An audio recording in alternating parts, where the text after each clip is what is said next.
முதல் வாசகம். நம் உருவிலும் நம் சாயலிலும் மானிடரை உண்டாக்குவோம். தொடக்க நூலிலிருந்து வாசகம். அதிகாரம் 1 இறைவசனம் 20 முதல் அதிகாரம் 2 இறைவசனம் 4 முடிய. தொடக்கத்தில் கடவுள் திரளான உயிரினங்களை தண்ணீர் தோற்றுவிப்பதாக, விண்ணுலக வானத்தில் நிலத்திற்கு மேலே பறவைகள் பரப்பனவாக என்றார். இவ்வாறு கடலின் பெரும் பாம்புகளையும் திரள் திரளான நீரில் நீந்தி வாழும் உயிரினங்களையும் இறக்கையுள்ள எல்லாவித பறவைகளையும் அவ்வவற்றின் இனத்தின்படி கடவுள் படைத்தார். கடவுள் அது நல்லது என்று கண்டார். கடவுள் அவற்றிற்கு ஆசி வழங்கி, பழுகிப் பெருகி கடல் நீரை நிரப்புங்கள், பறவைகளும் மண்ணுலகில் பெருகட்டும் என்று உரைத்தார். மாலையும் காலையும் நிறைவுற்று 5ஆம் நாள் முடிந்தது. அப்பொழுது கடவுள் கால்நடைகள், ஊர்வன, காட்டு விலங்குகள் ஆகியவற்றை அவ்வவற்றின் இனத்தின்படி நிலம் தோற்றுவிப்பதாக என்றார். கடவுள் காட்டு விலங்குகளையும் கால்நடைகளையும் நிலத்தில் ஊர்வன யாவற்றையும் அவ்வவற்றின் இனத்தின்படி உருவாக்கினார்.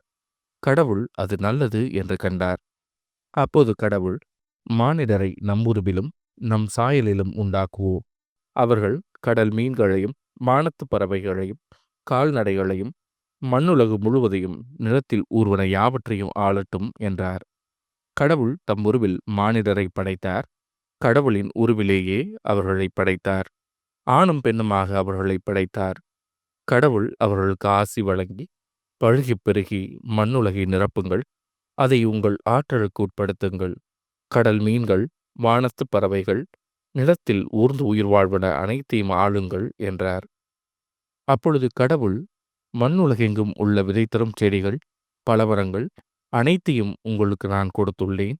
இவை உங்களுக்கு உணவாகட்டும். எல்லா காட்டு விலங்குகள், வானத்து பறவைகள், நிலத்தில் ஊர்வன ஆகிய அனைத்து உயிரினங்களுக்கும் பசுமையான செடிகள் அனைத்தையும் நான் உணவாக தந்துள்ளேன் என்றார். அது அவ்வாறே ஆயிற்று. கடவுள் தாம் உருவாக்கிய அனைத்தையும் நோக்கினார். அவை மிகவும் நன்றாயிருந்தன. மாலையும் காலையும் நிறைவுற்று 6ஆம் நாள் முடிந்தது. விண்ணுலகம் மண்ணுலகம் அவற்றில் உள்ள அமைப்புகள் அனைத்தும் உருவாக்கப் பெற்று நிறைவேறின. மேலும் கடவுள் தாம் செய்த வேலையை 7ஆம் நாளில் முடித்திருந்தார்.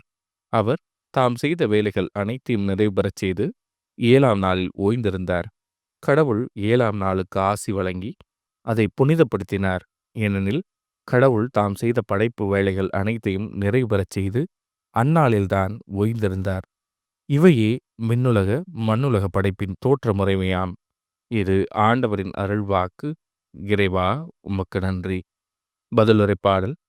ஆண்டவரே, உமது பெயர் உலகெங்கும் மேன்மையாய் விளங்குகின்றது.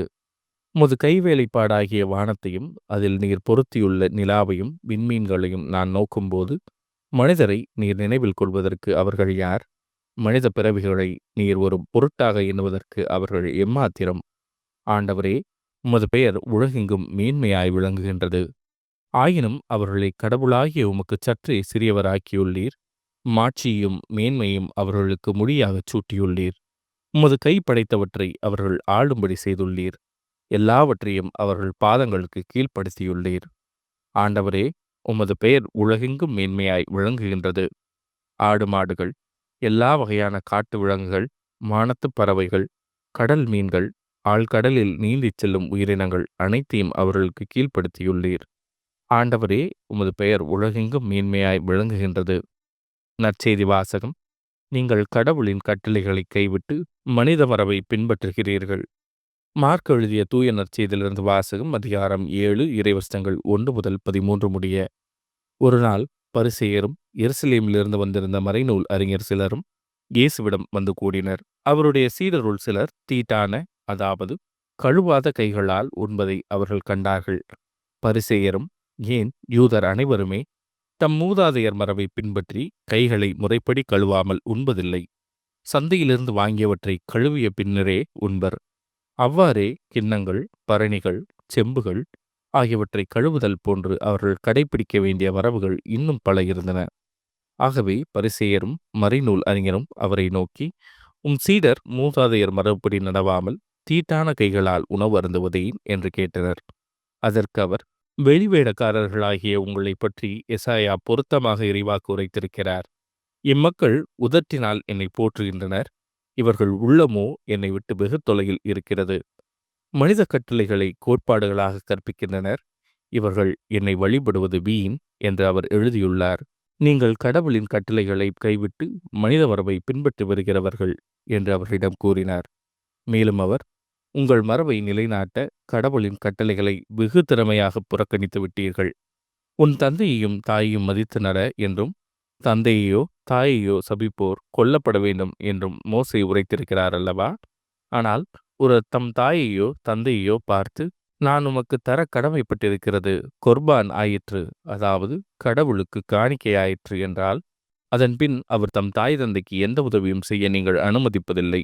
இவ்வாறு நீங்கள் பெற்றுக்கொண்ட மரபின் பொருட்டு கடவுளின் வார்த்தையை பயனற்றதாக்கி விடுகிறீர்கள். இதுபோல நீங்கள் பலவற்றை செய்கிறீர்கள் என்று அவர்களிடம் கூறினார். இது ஆண்டவரின் அருள்வாக்கு. கிறிஸ்துவே உமக்கு புகழ்.